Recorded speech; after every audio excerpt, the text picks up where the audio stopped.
Pak Anies, banyak orang awam bertanya, Pak Anies ini bukan pengusaha, sudah tidak lagi menjabat, keliling ke sana kemari, butuh duit ini Pak.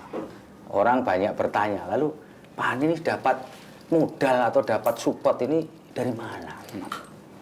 Kalau selama ini, Ya. ketika berkeliling memang yang menyelenggarakan Partai Nasdem. Oh itu ya, itu clear Pak ya, jadi clear. semuanya di backup Mereka sama Partai menyelenggarakan. Nasdem. Jadi transportasi yang mereka menyelenggarakan.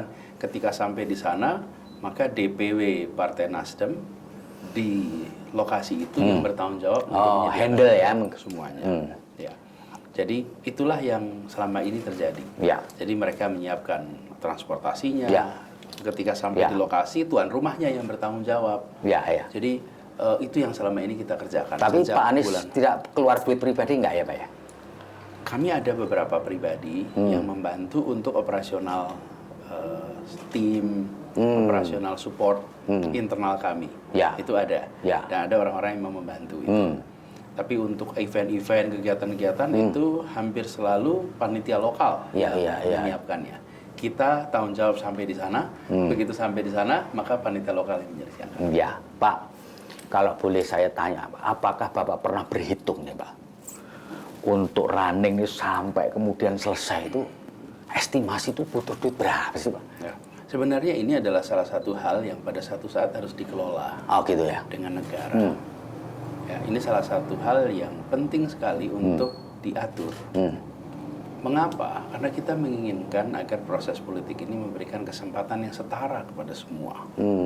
Kalau saya tidak ada yang mendukung secara finansial, ya saya juga tidak bisa bergerak. Ya, betul. Karena tidak mungkin. Karena itu banyak yang memodali sendiri untuk bekerja. Ya. Banyak yang sudah berbisnis lalu masuk kepada wilayah politik. Ya. Nanti lama-lama tidak ada lagi orang yang bisa masuk ke dalam wilayah politik bila tidak punya modal yang besar. Dan ini adalah fenomena umum Ya. di banyak negara demokrasi baru. Karena yang diatur baru sistem elektoralnya, Ya. yang diatur peraturan mainnya, belum pada unsur financing party, financing demokrasi. Ini PR yang PR, kita ya. harus bereskan. Jadi segalanya itu ada perhitungannya. Ya.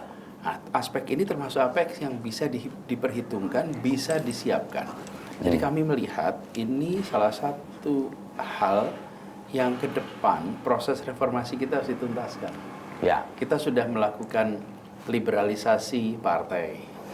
Kita sudah melakukan reformasi proses pemilihan. Kita sudah melakukan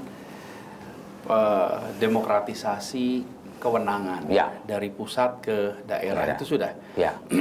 Nah, yang perlu diteruskan adalah democratic financing. Ini kita bisa banyak contoh yang dilakukan.